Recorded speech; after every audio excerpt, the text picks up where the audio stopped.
Dok, gaano kalubha at gaano kadalas ba nangyayari itong mga brain tumor dito sa atin, sa ating bayan? Is it popular? I mean, is it common? It ranks po around 13 in terms of incidence and death. Tapos around 8% po incidence in 5 years po. So a little bit Low. kumbaga less frequent. Tapos ang mga brain tumor, no? Kung may mass lang po siya dyan, meron pong mga benign. Tapos meron din naman pong mga malignant. Pero dahil po isa siya sa mga nagkakos ng death, serious complications at hindi din po kasi madaling madetekta ang mga ito. So kaya po nagkakaroon tayo ng ganitong programa para po may kamalayan tungkol sa mga brain tumors. Just to clarify, you said number 13 in terms of death? Yes. So number 13. Brain CNS tumors, yes po. Okay, sige. Ito po, Doc, I'm just curious, meron daw tinatawag na primary brain tumors at yung secondary, yung metastatic brain tumors. Ito ba yung mga nagme-metastasize na ng mga tumor? Yes po. So ang ating primary brain tumors, ito po yung nagsisimula mismo dun sa utak. Nangangahulugan po yung abnormal cells, nagsisimula sa tissues ng utak, ng brain. Maaari siyang malignant or pwede din siyang benign. So nabubuo siya mismo dun sa mga types of cells na galing sa utak. So ang halimbawa niya, yung common is yung glioma na tinatawag. So yung glioma, nagmumula sa glial cells na sumusuporta sa mga nerve cells natin.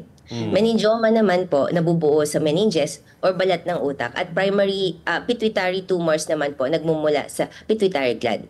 Meron din po mga acoustic neuroma na nagmumula sa nerve naman po ng pandinig. Tapos yung bawat uri ng primary brain cells or brain tumor, may mga kanya-kanyang characteristics. May mga patterns, tsaka may mga treatment approach. Samantalang yung metastatic secondary brain tumors, hindi po sila kadalasan nagsisimula doon sa utak, kundi nagmumula doon sa ibang parte ng katawan at dumadayo, no? Kumakalat po doon sa utak. So pwede po sa breast cancer na nagsimula, pwede po yan mag-metastasize o kumalat, pumunta po sa brain. So mas common, mas karaniwan po ang metastatic to the brain ng bukol, no? Opo. Kasi ang ating mga topmost cancer, no, breast, lung, yan po, may predisposition po na pumunta at kumalat sa brain. So mas common po yung mga metastatic, no? Metastatic to the brain, no, kaysa po doon sa primerong brain. Tapos ang nangyayari po, dahil na pupunta sila sa bloodstream, no, pwede siyang pumunta sa brain at dun po ay nagkakaroon siya ng growth. So, doktora, ano yung mga dahilan? Ano yung mga karaniwang, sino mga karaniwang nagiging biktima nitong brain tumor? Dahil ba nauuntog ba yan? Hereditary ba yan? Bad lifestyle habits? How does one get a brain tumor? Opo, meron po dito ay may percentage po dito na genetic, no, na mamana. Kadalasan hindi maunawaan po yung risk kung paano siya talaga na-develop. Sa genetic na mamanang kondisyon, may mga inherited conditions gaya ng neurofibromatosis, von Hippel-Lung disease, Li-Fraumeni syndrome, nakapagtaas talaga sila ng risk ng tao na magkaroon ng brain tumor.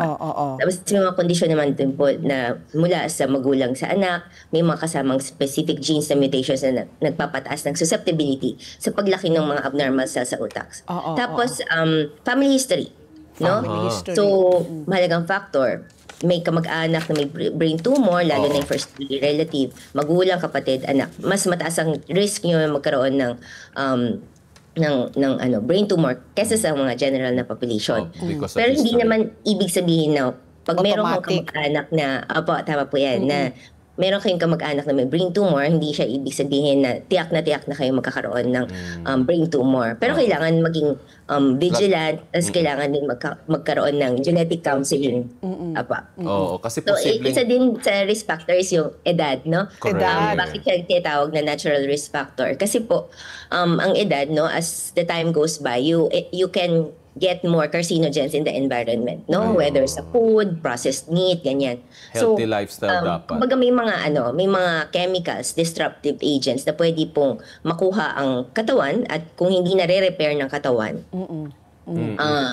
pwede pong mag-develop ng iba't ibang types of cancer, hindi lang brain tumor, Oo. no? So usually ang mga tumatanda, no, tumatanda yung edad, no, lalo na pagdating ng mga 60, 65, no, pataas yan po, pwede po may mga nakukuha ng mga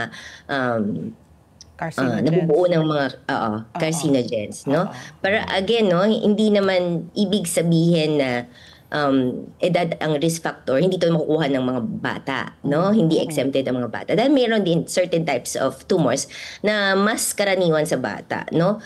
Example din po yung pagkakalandag sa radiation, lalo na yung mga radiation, no, yung mga krudo pa po nung medyo bata-bata sila, no? Kasi may mga ibang forms na rin po na mas advanced na at mas less na yung mga risks ngayon ng radiation energy, no? Pero ang mga makalumang radiation, yan din po mga documented risk factor din siya.